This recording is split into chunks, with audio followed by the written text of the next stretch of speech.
Hay tradiciones que no necesitan explicarse, solo vivirse. Y el toreo, con su liturgia, con su silencio y también con su música, pertenece a ese territorio donde las palabras, cuando llegan, lo hacen siempre con ese aroma de nostalgia y de recuerdo.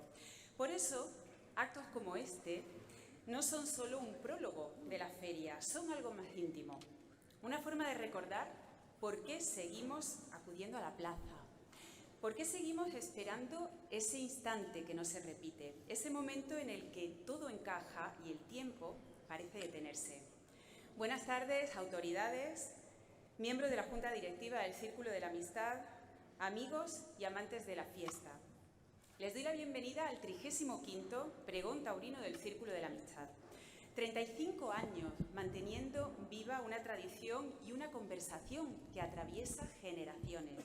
Porque la tauromaquia, más allá del espectáculo, también es memoria, es cultura.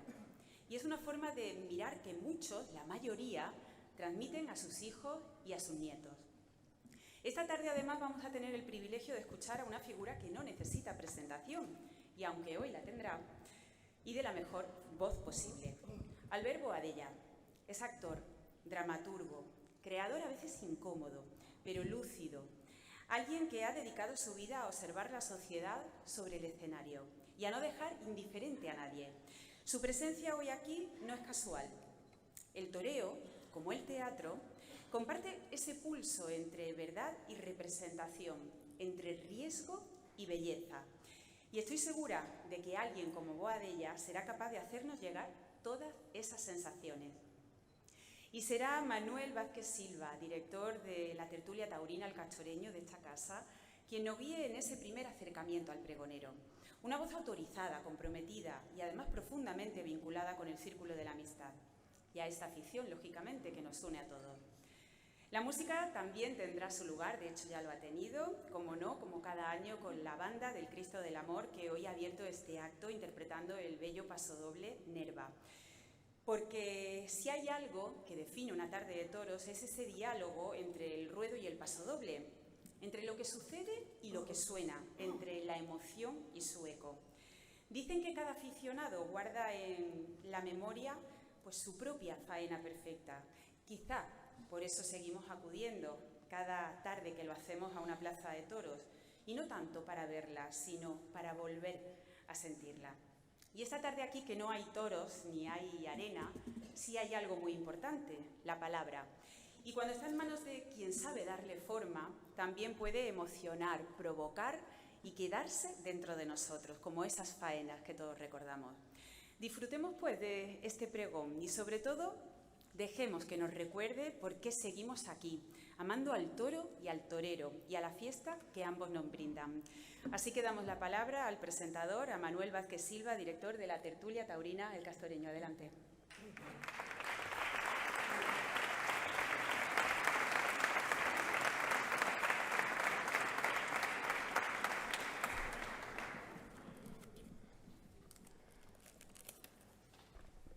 Buenas tardes, muchas gracias, Mar, por tus agradables palabras.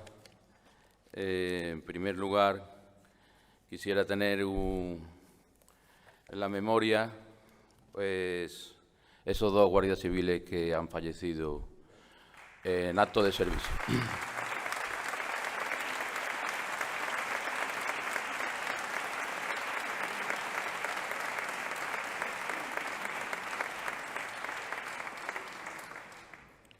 Excelentísimas autoridades,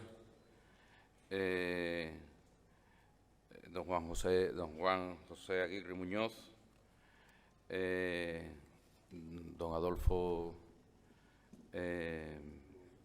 también don Andrés Lorite, bueno, seguramente me dejará alguno atrás, y a la Junta Directiva del Real Círculo de la Amistad, a los toreros que han venido, a los pregoneros que también están aquí, como Augusto Centeno y don Rafael Jordano, pues muchas gracias, y a todos un abrazo muy cariñoso y fraterno que estéis aquí.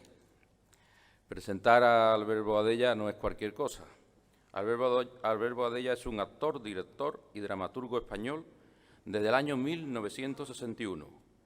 Viene haciendo teatro con la compañía El Joglars, compañía que la que fundador, realizando una crítica irónica al poder establecido. Cuando antes era difícil estas actuaciones críticas con el poder responsable de entonces, y curiosamente, cuando se establecieron la democracia y se crearon las autonomías, toma la deriva el negocio independentista. También le planta cara, y desde un punto de vista sarcástico e irónico, algo que no admiten quienes denostan y calumnian las creaciones de Albert. Pero él se mantiene firme en sus principios libres, defendiendo la libertad y la fiesta nacional, como expresión de arte libre y democrática de la cultura española. En cuanto a influencia, sus trabajos suelen reflejar su admiración por Cervantes, su trayectoria, títulos destacados, Adiós Cataluña, Ubú President, Viva Tabarnia, aquí tenemos una calle dedicada a las tabernas, y Controversia del toro y el torero, diálogo teatralizado que explora la tauromaquia. Como le dijo Valle Inclán a Belmonte en una de las tardes buenas, ya solo te falta morir en la plaza, Juan. A lo que le contestó Juan, se hará lo que se pueda, don Ramón, se hará lo que se pueda.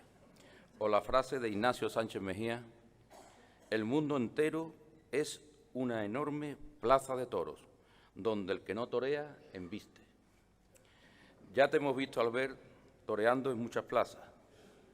Aquí en esta, sobre los años 70, en España, Europa y América, teniendo tu obra una proyección internacional reconocida.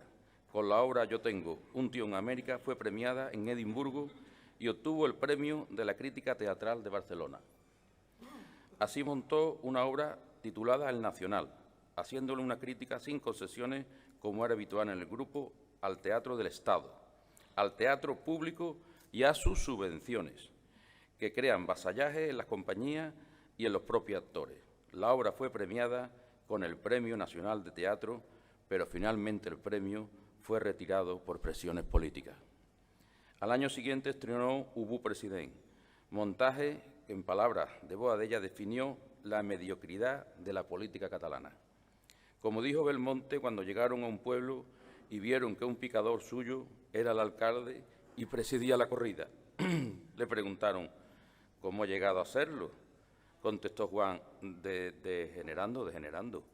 Nada nuevo bajo el sol, querido Albert. Ahora hay un competidor independiente, David Azagra y Pérez Catejón, en artes escénicas. También hiciste una película, Buen viaje, excelencia, un retrato impresionista de Franco.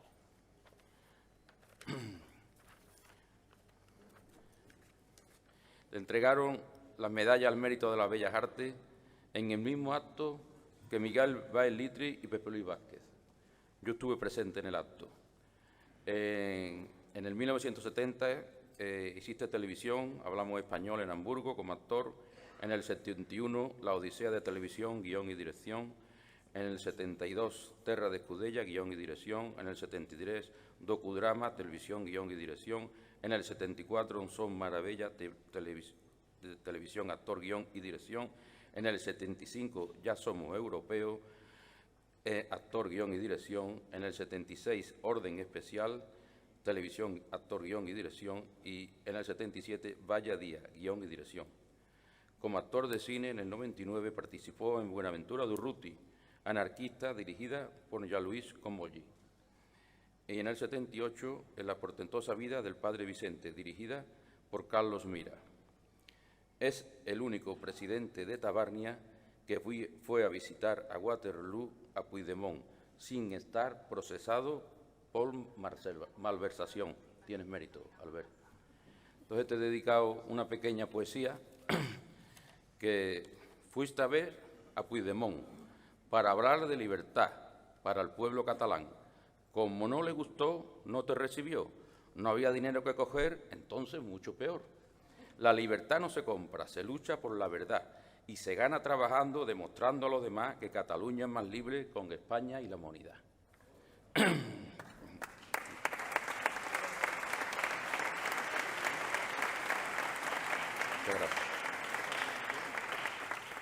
Tu visión artística y puesta en escena de la tauromaquia es cultura. Nos preguntamos, habría que preguntarle a Goya, a Picasso o Zuloaga, ¿o basta mirar sus lienzos? Habría que leer a Lorca, Bergamín, Dámaso Alonso, Luis Cernuda, Alexandre, Guillén, Los Machado o Gerardo Diego, ¿o basta leer sus versos y despejamos criterios? ¿O escuchamos las canciones de Quintero, León y Quiroga? Gracias. O de Manuel Alejandro, cantadas por La Piqué, Rocío Jurado o Rosalía en su versión Malamente. El cante del Pele, la guitarra de Vicente Amigo, ver las esculturas de Benlliure, Domingo Sanguino o Carlos Ruano Llopis. La obra de teatro de Miguel Hernández, Zaya o Boadella I. A ti te toca suerte y al toro, maestro, de la libertad, de la independencia y de la verdad. Muchas gracias.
Honorable presidente, distinguidos miembros del Real Círculo de la Amistad, estimado Manuel Vázquez, muchas gracias por tus palabras. Señoras y señores, es un honor para mí poder dirigirme a todos ustedes y expresarles mis pensamientos en torno a la más intensa y verídica de las artes. Mi presencia en esta institución tiene un antecedente muy lejano. Se da la curiosa circunstancia que en el año 1972 me hallaba en este mismo círculo de amistad actuando con mi compañía El Joglars.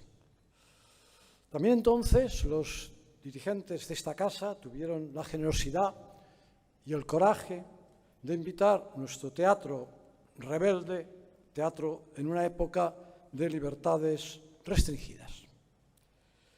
En estos 54 años transcurridos, debo reconocer que nos hallamos en un mundo que los jóvenes de entonces no podíamos imaginar más que como ciencia ficción. Sin embargo, paradójicamente, el ritual taurino ha sufrido muy pocas transformaciones y a grandes rasgos podría parecer idéntico a lo que yo contemplaba hechizado a mis 5 años en la Plaza Monumental de Barcelona. Aunque el ritual taurino haya apenas cambiado, las circunstancias que hoy lo rodean son radicalmente distintas a las de entonces, como también lo es la opinión de muchos ciudadanos españoles sobre la muerte del toro en la plaza. Y es precisamente en esta mirada adversa y disconforme con la que una parte de nuestra sociedad juzga hoy los toros, donde deseo centrar este pregón. El género de los pregones taurinos ha sido tradicionalmente un compendio de glosas y exaltaciones sobre hechos y virtudes de la tauromaquia. Permítame, pues, que en esta ocasión adopte un tono menos idílico, menos épico y, en cierta medida, más práctico, porque trataré de exponerles con total realismo mis consideraciones sobre el entorno desfavorable que rodea hoy el mundo de los toros. Un arte ciertamente repudiado por una parte considerable de nuestra sociedad, cada vez más inclinada a su prohibición. Si no asumimos sin paliativos esta realidad, asistiremos impasibles a la extinción de unos ritos milenarios en un horizonte muy cercano.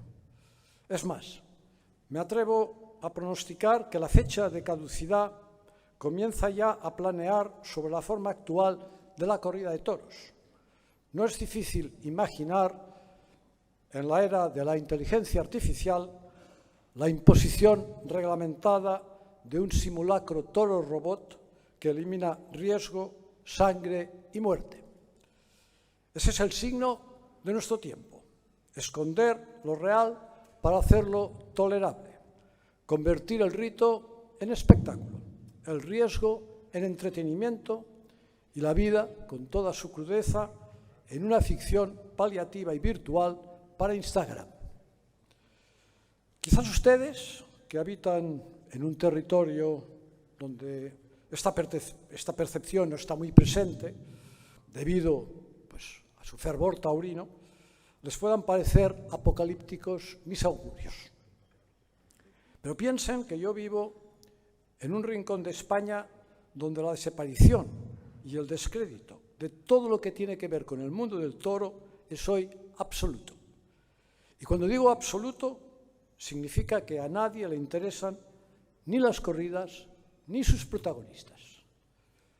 Sin embargo, se da la paradoja de que todo esto sucede en un lugar donde hace tan solo 15 años José Tomás toreaba con enorme éxito. Y cuando yo tenía 20 años, Cataluña contaba con 12 plazas activas. Una de ellas, quizás la más importante del mundo, pues pagaba las mayores sumas a los matadores más relevantes del momento. Y me estoy refiriendo a la Plaza Monumental de Barcelona, una plaza actualmente cerrada, como todas las demás, la mayoría de las cuales han sido derribadas. Sería una ingenuidad culpar de esta abolición únicamente al fanatismo nacionalista. Pues no se habría producido si las razones que esgrimen no hubieran sido también razones fundamentadas en una nueva moral supuestamente moderna y progresista sobre el trato y el bienestar del mundo animal. Una nueva corriente cuyas consecuencias afectan muy directamente a la tauromaquia y a su continuidad. Nos enfrentamos a una doctrina de raíz puritana y anglosajona que no se conforma con la pretendida protección de los animales, sino que avanza con vocación comisaria sobre todos los ámbitos de la vida. Arrastra un fondo dogmático que alcanza la educación, las relaciones entre los sexos e incluso la alimentación, convertida a veces en una ortodoxia. Vegetarianos, veganos, macrobióticos, etc., no son simples opciones dietéticas, sino credenciales de una liturgia contemporánea que se exhibe como signo de hegemonía moral frente a los omnívoros. Se oponen a la muerte del animal, cierto, pero rara vez delimitan el alcance de su piedad. ¿Dónde ponemos los límites de su cruzada sentimental? ¿Tiene el mosquito o el conejo menos derecho a vivir que el caniche o un canario? ¿Es una cuestión de peso, de volumen o de una carita más graciosa? ¿Qué criterio decide qué vida merece ser protegida y cuál puede ser eliminada sin preocupación? Como consecuencia de esta corriente social, la mayoría de los decretos sobre protección de animales elaborados actualmente en la Unión Europea y especialmente en España, fundamentan su núcleo de actuación bajo un concepto de igualdad entre el animal y el ser humano en el plano del valor de su vida. Una equiparación que constituye, cuando menos, un agravio a las personas y un desprecio a la propia naturaleza de los animales. Porque ni científica ni moralmente hay equivalencia posible. En el ámbito de la conciencia, los seres humanos no debemos ni podemos tolerar la más mínima equiparación con el más evolucionado de los primates. El chimpancé, con el que compartimos el 98% del ADN, está en las antípodas de un ser humano en la dimensión no solo creativa, sino incluso destructiva. Hablar de derechos de los animales supone, en cierto modo, satirizar la Declaración Universal de los Derechos Humanos. Al animal no lo elevamos dándole derechos. Lo que hacemos es rebajar el derecho vaciándolo de sentido. Cuestión distinta es la responsabilidad que como seres inteligentes nos incumbe en el cuidado y preservación de la vida en el planeta. Ese compendio legislativo al que me refiero ha propiciado la implantación generalizada de un segmento de la sociedad cuya inestabilidad mental y afectiva se deriva y se proyecta sobre el ámbito de los animales. El bicho o la mascota se nivela a nosotros en consideración y derechos y con frecuencia las personas le otorgan un valor afectivo equivalente al de los hijos, hermanos o cónyuges. El extravío mental derivado de estos comportamientos con los animales ha alcanzado unos niveles de actuación verdaderamente llamativos.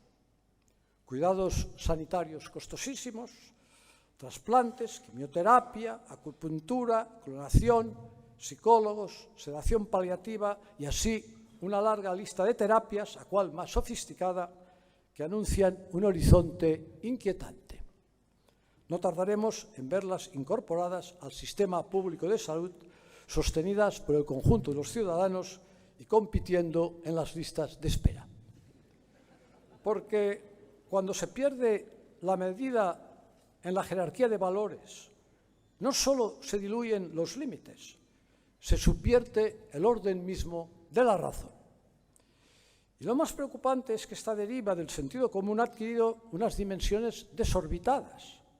En España ya tenemos unos 25 millones de mascotas, es decir, presentes en la casi mitad de los hogares y, en general, una vida animal confinada en escasos metros cuadrados.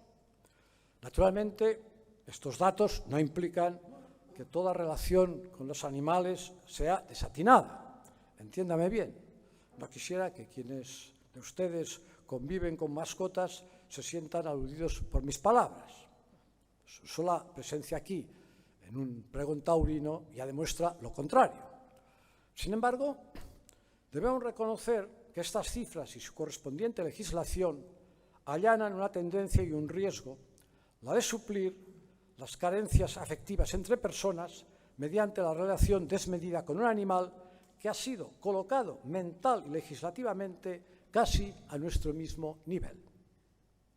Este fenómeno desequilibrado guarda una conexión directa con la marginación de nuestra cultura cristiana, una tradición humanística milenaria que a través del concepto del alma y la centralidad del hombre en la creación estableció siempre una jerarquía nítida entre el ser humano y el animal. Ni siquiera el hecho de que el Espíritu Santo se represente simbólicamente como una paloma ha alterado esa evidencia.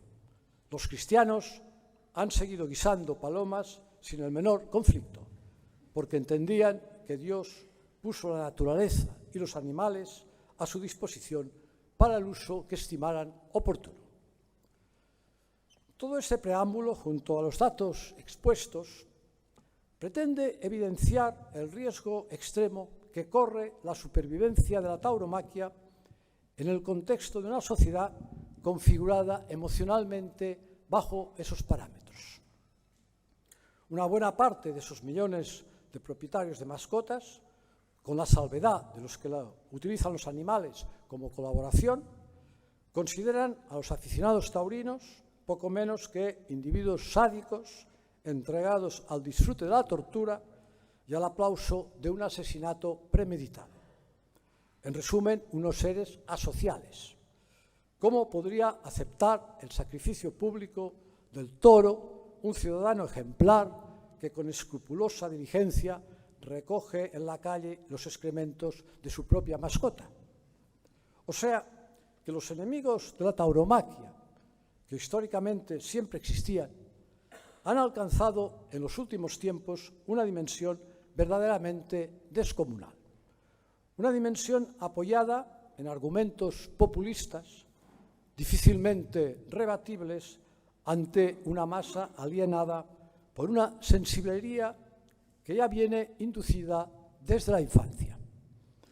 No debemos olvidar que la educación actual de niños y jóvenes en lo relativo a la naturaleza y a los animales se sustenta en una cosmología más próxima a la factoría Disney que a una visión científica del entorno despojada de toda inclinación sentimental. Hace poco, un leñador de mi pueblo se quejaba, afligido, de que mientras cortaban los árboles, los niños de un colegio que paseaban por el bosque le gritaban enfurecidos: «asesino, asesino». Un acto muy revelador sobre la deformación de los conceptos de la naturaleza en nuestras escuelas, cuya confusión viene derivada de esa amalgama pseudocientífica que hoy se presenta como ecología. Ante este panorama, lo verdaderamente preocupante no es solo la hostilidad creciente hacia la tauromaquia, sino la incapacidad del propio mundo taurino para comprender la naturaleza del aislamiento en que se encuentra.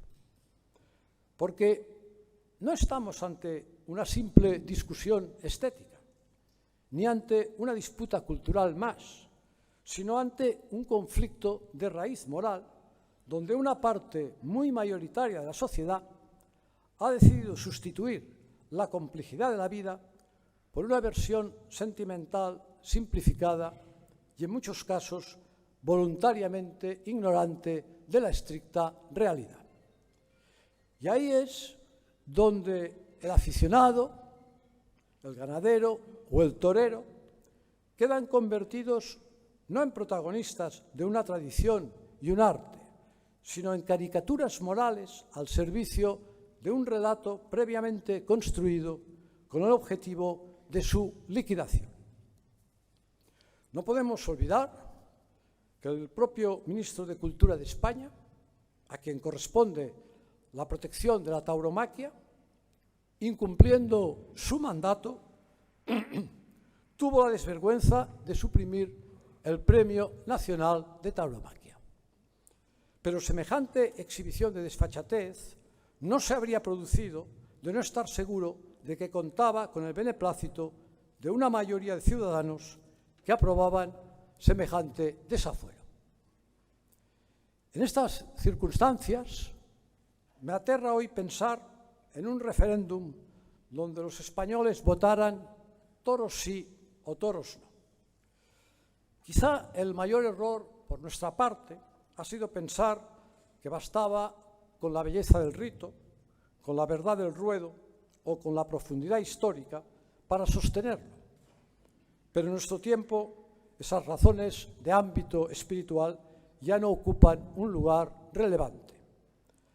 Nos encontramos ante una sociedad que no mira, sino que interpreta antes de ver, que no entiende, sino que juzga antes de conocer, que no se atreve con la realidad, sino que se ampara en la comodidad de la ficción, lo cual significa eludir todo debate y situarse en lo que hoy se llama políticamente correcto. Y nada tan incorrecto hoy como la tauromaquia en la España de la progresía.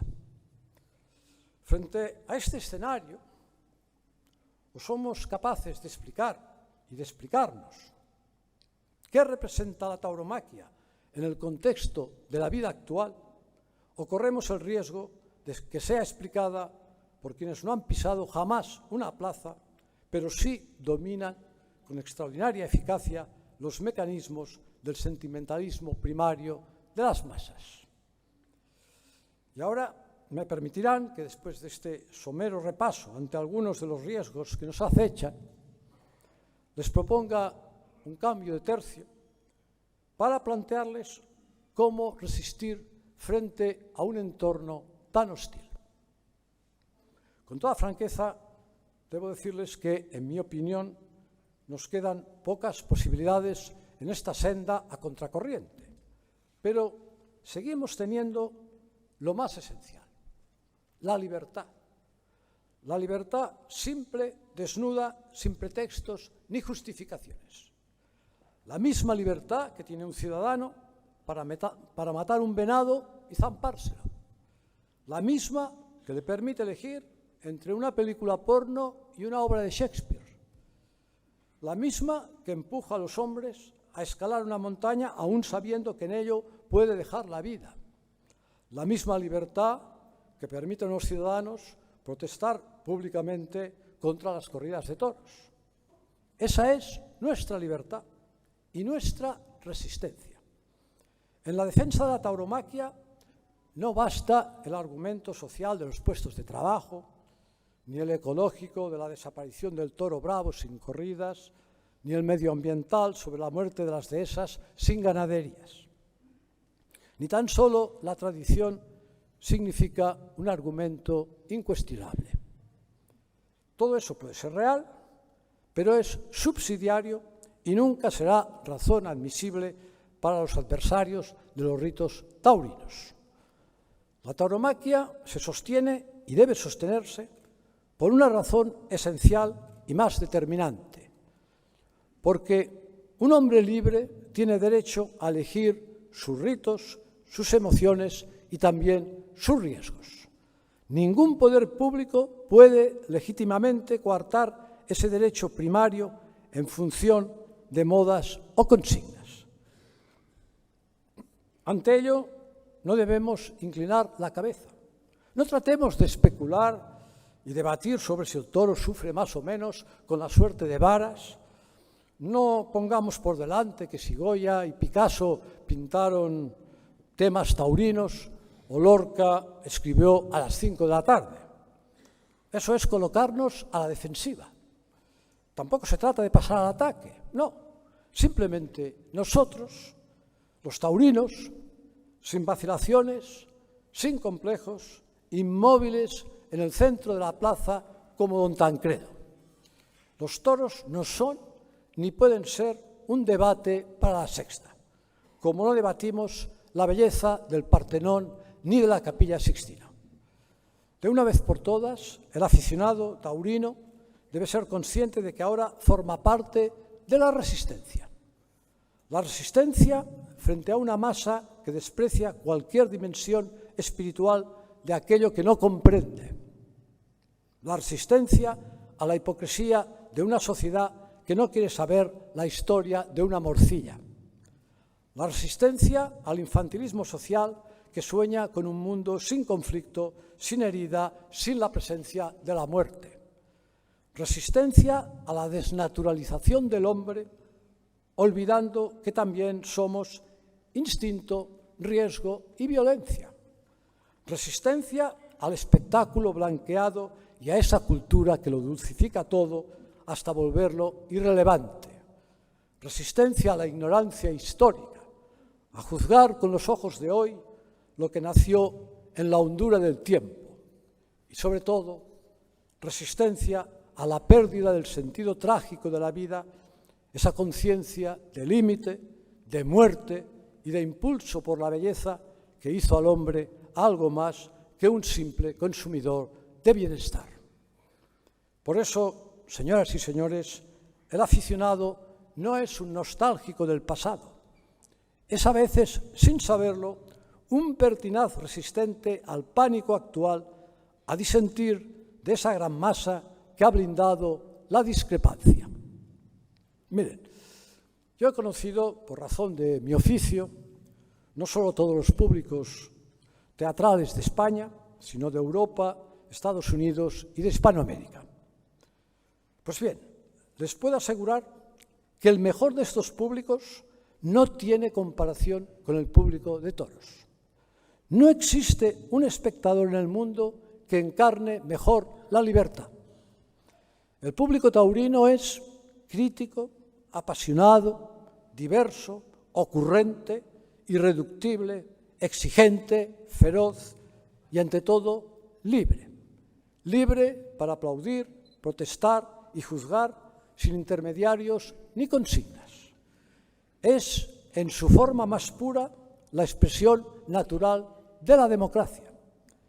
Esa misma libertad la sentí por primera vez a los 5 años en la Monumental de Barcelona, mientras fuera de sus muros imperaba la dictadura. Pero no solo eso, la frecuentación del rito taurino, también desde la infancia, modeló aspectos esenciales en mi forma de encarar la vida y el arte. Por ello mismo, insisto en la incorrección política. Hay que llevar los niños a los toros, sin complejos y desde muy pequeños. Y en España tenemos la fortuna de tener a mano esa posibilidad. Los toros son una de las pedagogías más directas y eficaces para iniciarse en la sustancia de la vida. En la arena se manifiestan de forma real y simbólica los impulsos fundamentales que nos constituyen: la vida y la muerte, el miedo, la astucia, el ingenio, la dignidad, la bravura, la belleza, las vacilaciones, el coraje y el temple ante la adversidad. Todo con una claridad diáfana y visual que una criatura capta por instinto. Conviene hacerlo antes de que el niño empiece a ser moldeado por esta versión dulcificada y melindrosa de la naturaleza que hoy se promueve. Es sano que entienda la sangre y la muerte como algo natural y no se descomponga por ello.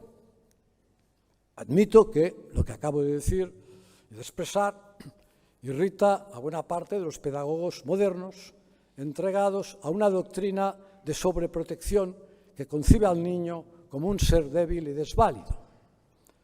Sin embargo, basta mirar el tercer mundo o los escenarios de guerra para comprobar todo lo contrario, la formidable capacidad de supervivencia del niño con su enorme instinto de adaptación a las condiciones más adversas y terribles. Quienes crecimos en la posguerra española teníamos las defensas más despiertas que muchos niños de hoy. Podíamos asistir a una corrida de toros y contemplarla con naturalidad, sin ese filtro artificioso y edulcorado que ahora todo lo distorsiona. Mi recuerdo es nítido. La vida verdadera era lo que sucedía en el ruedo, mucho más que lo de fuera. Lo de fuera me resultaba extraño e incomprensible. En el fondo he procurado hacer lo mismo en el teatro, que lo que acontece sobre el escenario parezca al espectador más real que la propia vida exterior. Si trasladamos este concepto a la corrida de toros, las proporciones de verdad y emoción se desbordan por completo, porque allí no hay simulación, todo es real. Mis comparaciones con el teatro no pretenden en ningún caso situar la tauromaquia en el terreno del espectáculo, nada más lejos. La corrida no es un espectáculo, es un ritual. No busca efectos escénicos ni distracciones, sino que se acerca a la liturgia de una misa donde el ruedo se convierte en espacio de sacrificio. No hay en el matador voluntad teatral como no la hay en el sacerdote. El matador no es ni un actor ni un bailarín. Es el hombre solo, que con dignidad, belleza y valor trata de esquivar la muerte que lo rodea constantemente, como nos sucede a todos cada día de nuestra vida. La corrida es la metáfora perfecta de la mejor existencia que podemos aspirar. Y precisamente porque encierra esta dimensión profunda y ritual, me permitirán que recurra a un símbolo antiguo para ordenar lo que sigue. Ustedes saben que el número 7 es probablemente el más cargado de significado, tanto en la tradición occidental como en la oriental. Por ello, no quiero concluir este pregón sin ofrecerles 7 razones esenciales que sostienen hoy aún la trascendencia del ritual taurino. Primera razón, porque es efímero. Desaparece en el mismo instante en que se crea. De ese momento no hay repetición posible. Recordamos un quite, un pase, una estocada durante toda la vida, pero su reproducción, convertida en imagen, ya no añade nada. Lo degrada a nivel de espectáculo. Si no estabas en la corrida, lo perdiste todo por mucho que mires esta pantalla. Los toros son memoria y emoción. Segunda razón, porque es poesía. La poesía no es solo lo escrito en un libro dejando amplios márgenes a los lados. La poesía es alcanzar la máxima emoción con los mínimos elementos. Cuando el torero, solo en el ruedo, con un simple trapo, templa y maneja a una bestia bellísima, pero dispuesta a matarlo, y en ese arriesgado trance se esfuerza para sacudirnos con emociones irreprimibles, estamos ante un acto poético de primera magnitud. Solo el trapo y su cuerpo, con lo mínimo, lo máximo. Tercera razón, porque es una exaltación del mito. En una época de mitos efímeros que se suceden al ritmo de los medios y que se consumen con la misma rapidez, el torero representa al hombre solo, sin coartadas, sin más amparo que su propio pulso. Pero el mito no nace solo del riesgo, nace de su repetición, nace de la mirada pública y de la memoria que lo fija. Cada tarde renueva el mismo desafío y lo expone a juicio de todos. El hombre enfrentado a su propio límite, el mito del hombre dominando la fuerza bruta. Cuarta razón, porque es una exaltación del mérito. No vale el prestigio adquirido, solo cuenta el presente. Un torero consagrado puede ser muy ovacionado en el pasillo, pero si no está a la altura de lo que el público exige, puede salir del ruedo entre abucheos. Y no es raro que tenga que asistir con humildad al triunfo del menos placeado del cartel saliendo a hombros de la plaza. El mejor de los matadores comienza de nuevo cada tarde, porque el mérito no admite pasado. Quinta razón, porque es impasible a la moda. Las artes han sucumbido en nuestro tiempo al imperio de la moda. Han capitulado ante una sociedad instalada en el usar y tirar. Todo se sostiene sobre la novedad compulsiva, como valor supremo, y la cancelación del pasado como revolución. En cambio, en la plaza no hay lugar para ocurrencias ni experimentos. El rito permanece intacto. Ninguna vanguardia lo corrige, ninguna moda lo altera. Por eso, al cruzar el umbral de la plaza, el aficionado reconoce algo infrecuente en nuestro tiempo: la permanencia y el hondo sedimento emotivo que acumula una larga tradición en una época donde el menoscabo del pasado se ha convertido en signo de progreso. Sexta razón, porque el pueblo es soberano. En el deporte se celebran los errores y la derrota del contrario. En los toros no hay contrario. Se celebra el triunfo de todos los participantes. El silencio, el rumor, los gritos y los aplausos tienen todos un significado. Las peticiones a la presidencia y las broncas revelan un conjunto de personas no sometidas a más autoridad que su propio criterio. El público no es un simple espectador en los toros.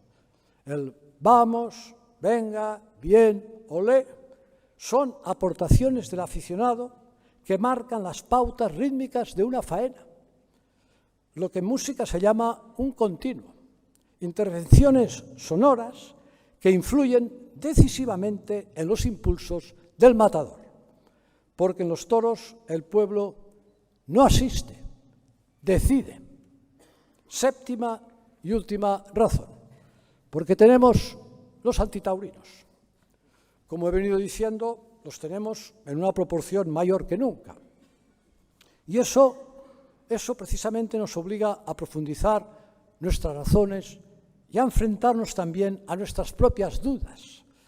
¿Quién, ante un toro masacrado reiteradamente por un inepto matador, no se ha sentido en la incomodidad, incluso en el rechazo, ante la prolongación inútil de la agonía? Ahí reside la diferencia esencial. El aficionado no es un fanático, es alguien que se interroga, que distingue entre la grandeza y la chapuza, entre las luces y las sombras que conlleva este gran ritual. El antitaurino, en cambio, no duda nunca. Su juicio es previo a los hechos. No mira, condena, no distingue, simplifica, no entiende, prohíbe. Y sin embargo, paradójicamente, su presencia nos resulta necesaria, porque frente a su cerrada certeza, el aficionado se ve obligado a pensar, a justificar, a depurar el sentido de lo que ama. Ellos prohíben, nosotros pensamos.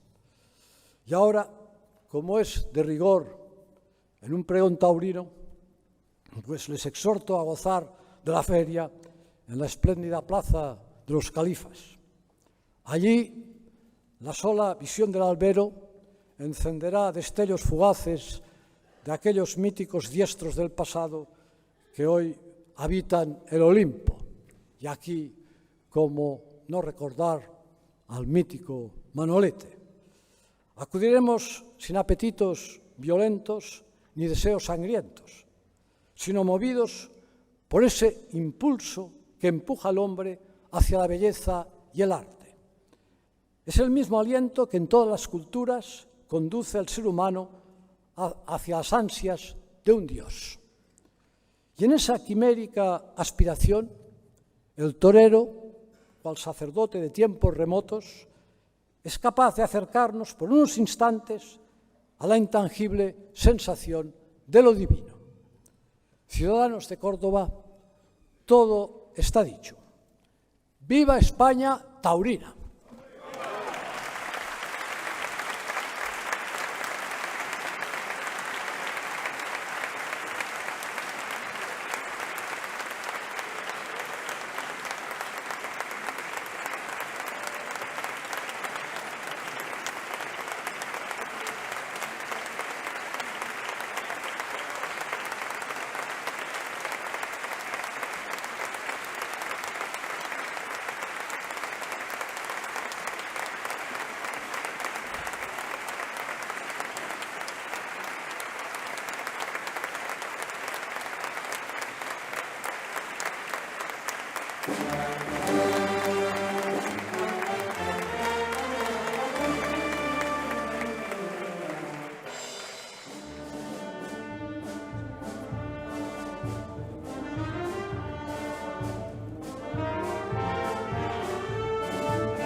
Bueno, pues después de este magnífico pasodoble, Manolete, que ya mismo lo vamos a estar escuchando en nuestra Plaza de Toros de Los Califas, damos la enhorabuena a nuestro pregonero, a Alberto Adella, muchísimas gracias.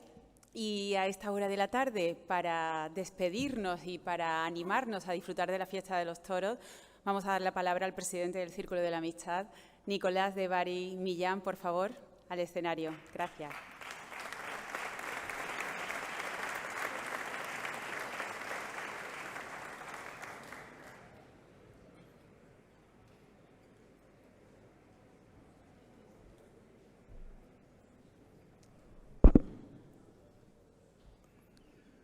Esta noche el Círculo se viste de luces.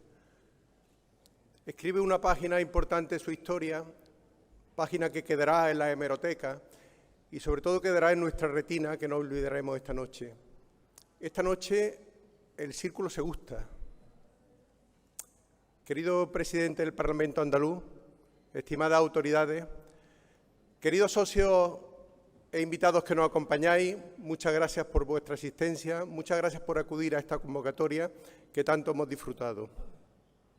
Quiero comenzar dando las gracias a la banda, a su director, José Antonio Vázquez, que nos ha deleitado con unos magníficos pasodobles. Cómo no, a todo el personal que ha trabajado en montar este salón, desde los que nos han atendido, nos han recibido, hasta los que han montado sonido, luces, flores, y los que han colocado nuestros 5 califas que nos observan. Muchas gracias también a Manuel Vázquez. Muchas gracias por el trabajo que está haciendo con la tertulia taurina, sin desfallecer, convocándonos a actividades de muchísimo interés, que atraen a la juventud, que nos acercan al mundo de los toros y que nos hacen conocerlo cada día más.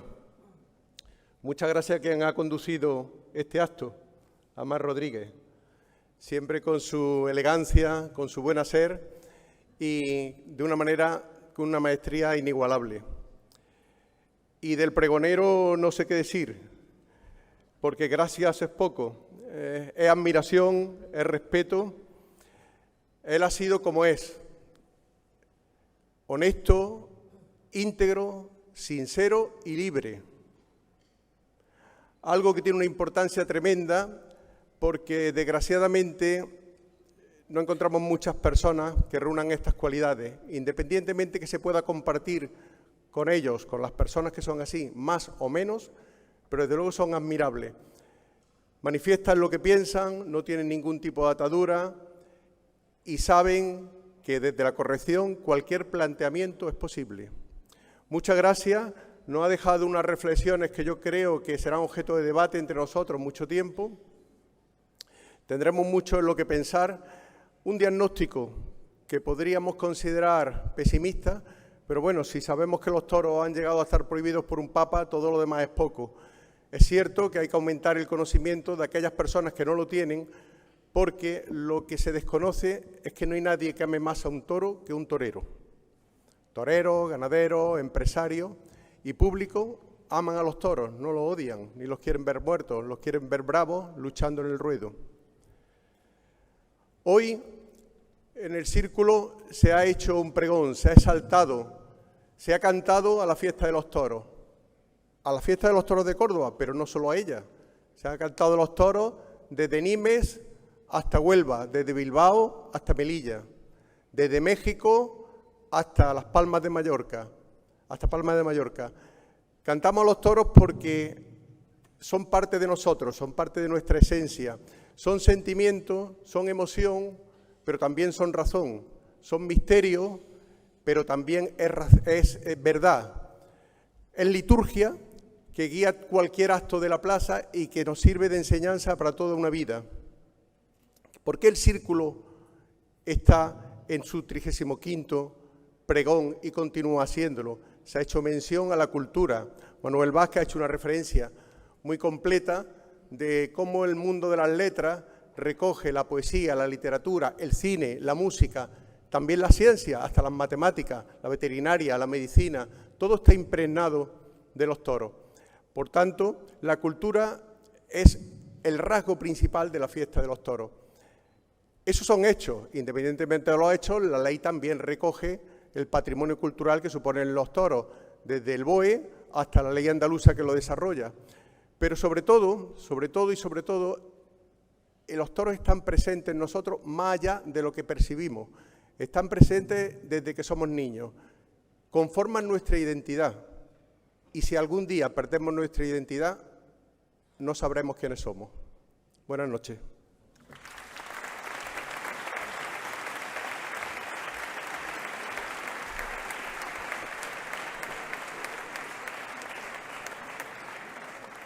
Gracias, presidente de este Círculo de la Amistad, que nos acoge un año más en este magnífico Salón Liceo, que desde aquí la vista es increíble y a mí me encanta verlo lleno. Gracias a todos por habernos acompañado. Les voy a dar unas breves instrucciones a la hora de la salida, porque no va a ser como otros años. Tenemos un evento en el patio de las columnas y el encuentro con el pregonero y ese ratito de convivencia, de charla, lo vamos a tener en el frontón, que es el patio que está al fondo. Vamos a salir los que vayamos para allá por esa puerta de ahí, y los que vayan a la calle pueden salir por la última puerta de este Salón Liceo. Les irán diciendo, de todos modos, personal de la casa, y los irán acompañando. Muchísimas gracias. Que disfruten de la Feria de Nuestra Señora de la Salud y, por favor, nos ponemos en pie para concluir y escuchar el himno de España.